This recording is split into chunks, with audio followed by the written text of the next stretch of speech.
नमस्कार दोस्तों, आज मैं आपको सुनाऊंगा एक सच्चे प्यार की दर्द भरी कहानी। सच्चा प्यार हो तो ऐसा।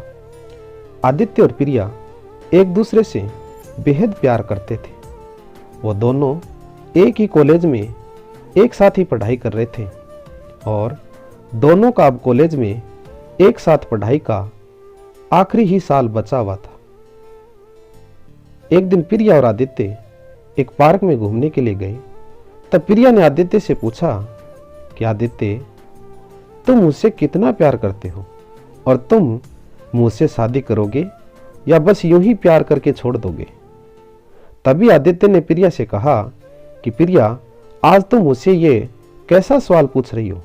तो प्रिया ने कहा कि आदित्य, ये सवाल मैं तुमसे इसलिए पूछ रही हूं क्योंकि मैं तुमसे बेहद प्यार करती हूं और मैं मन ही मन तुम्हें अपना सब कुछ मान चुकी हूँ। और अगर तुमने मुझे कभी छोड़ भी दिया तो मैं भी तुम्हें प्रिया की आंखों में आंसू आ गए।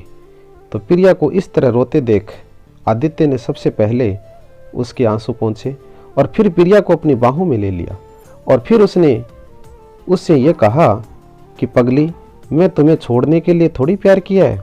हमारा प्यार तो 7 जन्मों तक रहेगा और मैं जल्द ही अपने घर वालों के साथ तुम्हारे पिताजी से तुम्हारा हाथ मांगने जरूर आऊँगा। ये सुनते ही प्रिया बहुत खुश हो गई और खुशी के मारे वो फिर से आदित्य की बाहों में लिपट गई और फिर वो दोनों ही अपने अपने घर चले गए। अब कुछ ही महीनों में दोनों की कॉलेज की पढ़ाई भी पूरी हो गई थी। अब दिन ब दिन आदित्य और प्रिया का भी प्यार बढ़ता ही जा रहा था। एक दिन आदित्य प्रिया से फोन करके कहता है कि प्रिया, आज मैं अपने माता पिता के साथ तुम्हारे घर आ रहा हूँ। तुम्हारे और मेरे रिश्ते के लिए बात सुनकर प्रिया बहुत ही खुश होकर आदित्य से कहती है, आदित्य, आज तो तुम्हें मुझे सरप्राइज ही कर दिया। तुम जल्दी आ जाओ और मैं जल्दी ही तैयार हो जाती हूँ। तो करीब 1 घंटे में ही आदित्य और उसके माता पिता प्रिया के घर पहुंच जाते हैं। लेकिन जब आदित्य प्रिया के घर पहुंचता है तो वो क्या देखता है कि प्रिया का तो इतना बड़ा घर था और वह मन ही मन ये सोचता है कि शायद प्रिया के पिताजी बहुत ही अमीर है, लेकिन हमारा परिवार तो इनके आगे कुछ भी नहीं। तभी आदित्य ने प्रिया के घर की बेल बजाई और बेल बजते ही प्रिया समझ जाती है कि आदित्य आ गया है और वह अपने नौकर को न कहकर खुद ही दरवाजा खोलने चली जाती है और आदित्य व उसके परिवार का स्वागत करती है और उन्हें अंदर लेकर जाती है। अंदर जाते ही आदित्य के माता पिता इतने बड़े घर को देखकर ये सोचते हैं कि पता नहीं प्रिया के पिताजी ये रिश्ता करेंगे या नहीं। तभी अचानक प्रिया के पिताजी भी आ जाते हैं और सभी के लिए नाश्ता पानी मंगवाते हैं। तो तभी आदित्य के पिताजी ने आदित्य के लिए प्रिया के पिताजी से प्रिया का हाथ मांग लिया। तो प्रिया के पिताजी ने आदित्य से पूछा कि बेटा, तुम काम क्या करते हो। तब आदित्य ने बड़े ही प्यार से कहा कि अंकल जी, मैंने रेलवे में बड़ी पोस्ट पर फॉर्म भर रखा है और मैंने उसके पेपर भी दे दिए हैं और बस अब रिजल्ट आना ही बाकी है। तभी प्रिया के पिताजी ने फिर से यह पूछा कि उस रेलवे की पोस्ट पर तुम्हारी सैलरी कितनी होगी। तो आदित्य ने कहा कि अंकल जी, यही कोई 30,000 के आसपास होगी। ये सुनते ही प्रिया के पिताजी ने आदित्य से बहुत ही गुस्से में कहा कि तुम्हें पता है कि 30,000 तो मेरी बेटी 10 दिन में ही खर्च कर देती है और तुम्हें शायद यह भी नहीं पता होगा कि मेरी बेटी प्रिया हर हफ्ते 8 से 10,000 की तो बाहर की शॉपिंग करके ही खर्च कर देती है। ये सुनते ही आदित्य के पिताजी ने भी गुस्से में प्रिया के पिताजी से ये कह दिया कि शायद आपको आपके इस धन दौलत पर बहुत ही ज्यादा घमंड है। रखिए अपनी धन दौलत अपने पास और अपनी बेटे की शादी किसी करोड़पति लड़के से करवाना। तभी वो अपने बेटे आदित्य का हाथ पकड़कर ये कहते हैं कि चलो बेटा, हम तेरा रिश्ता कहीं और करवा देंगे। तभी आदित्य प्रिया के पिताजी के आगे हाथ जोड़कर ये कहता है कि अंकल जी, मैं आपकी बेटी से बेहद प्यार करता हूँ और प्रिया भी मुझसे बेहद प्यार करती है, तो प्लीज इस रिश्ते के लिए आप मान जाइए और आपसे मैं वादा करता हूँ कि मैं आपकी बेटी को जरा भी दुखी नहीं रखूंगा। ये सुनते ही प्रिया की भी आंखों में आंसू आ जाते हैं और वह भी अपने पिताजी से कहती है कि पिताजी, मैं भी आदित्य से बेहद प्यार करती हूँ और मैं उसके बिना किसी और से कभी भी शादी नहीं कर पाऊंगी। बेटी की यह बात सुनकर उसके पिताजी ने उसके एक थप्पड़ मार दिया। तभी प्रिया रोती हुई अपने कमरे में चली गई और प्रिया के पिताजी ने गुस्से में अपने नौकर से कहा कि इन लोगों को यहाँ से बाहर निकाल दो। यह सुनते ही आदित्य और उसके माता पिता बड़े ही निराश होकर प्रिया के घर से चले गए और जल्दी ही प्रिया के पिताजी ने प्रिया की एक बड़े घर में शादी तय कर दी और उन्होंने उसकी जबरदस्ती ही 1 महीने के अंदर सगाई भी करवा दी और उधर आदित्य की रेलवे में नौकरी भी लग चुकी थी। तब एक दिन अचानक प्रिया ने आदित्य को फोन करके ये कहा कि आदित्य, तुम कहाँ चले गए थे?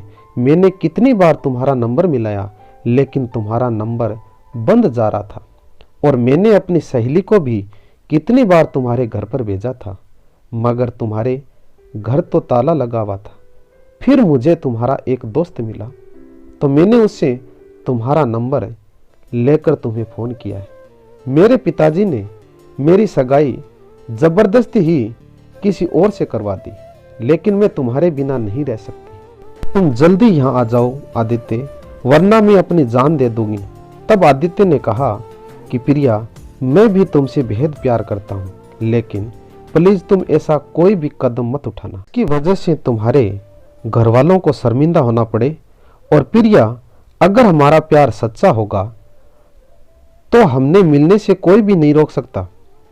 और प्रिया, अगर हमने घर से भागकर शादी कर भी ली तो तुम्हें पता है जीवन के आने वाले वक्त में हमारे बच्चे भी ऐसा ही करेंगे और फिर हमें भी बहुत शर्मिंदा होना पड़ेगा।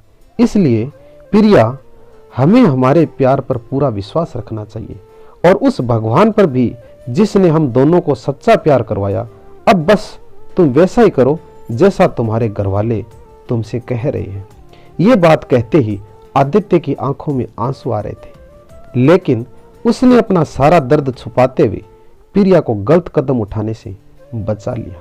अब प्रिया ने रोते हुए आदित्य से यह कहा कि आदित्य, मैं तुम्हारे कहने से अपने परिवार की बात मानकर ये शादी जरूर कर लूंगी मगर तुम ये बात याद रखना कि शादी करके किसी और के पास मेरा शरीर ही जाएगा मगर मेरी आत्मा हमेशा सिर्फ तुमसे ही प्यार करेगी।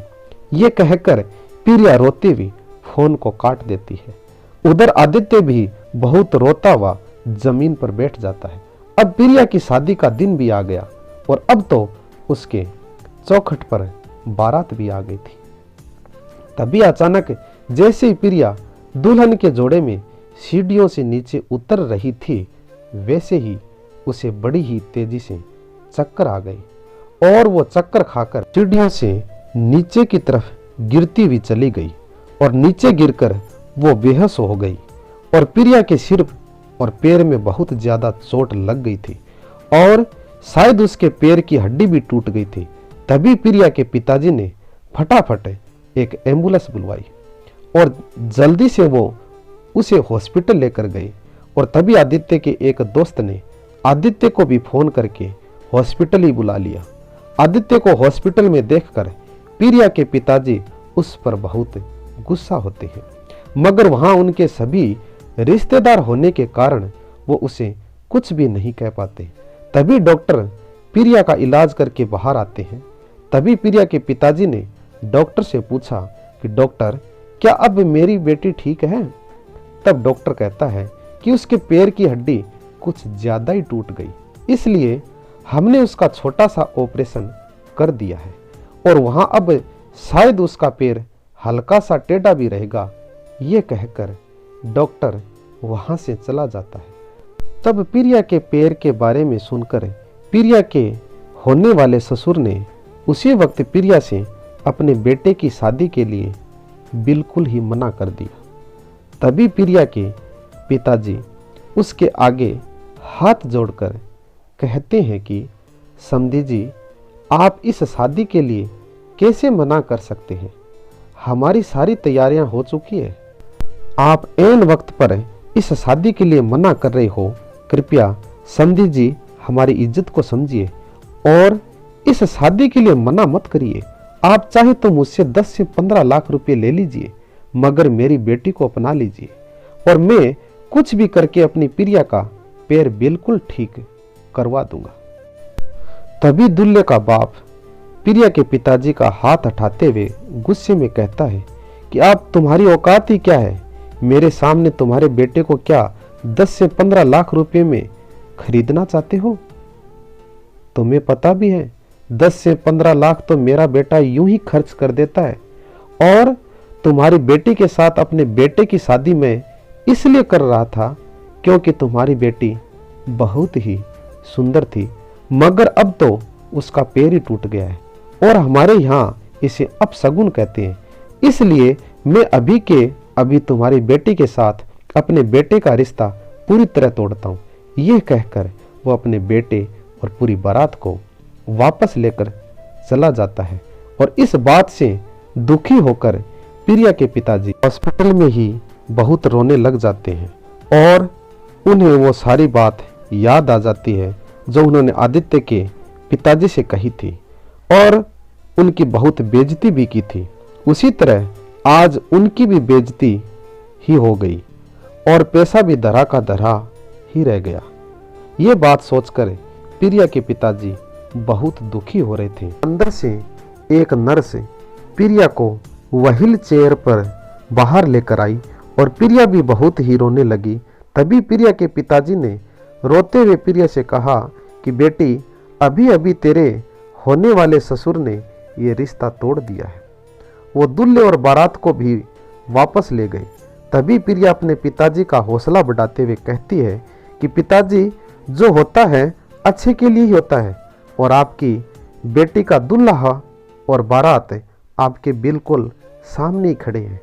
तभी प्रिया के पिताजी देखते हैं कि आदित्य और उसके पिताजी और आदित्य के सभी दोस्त हाथ जोड़कर खड़े हुए थे।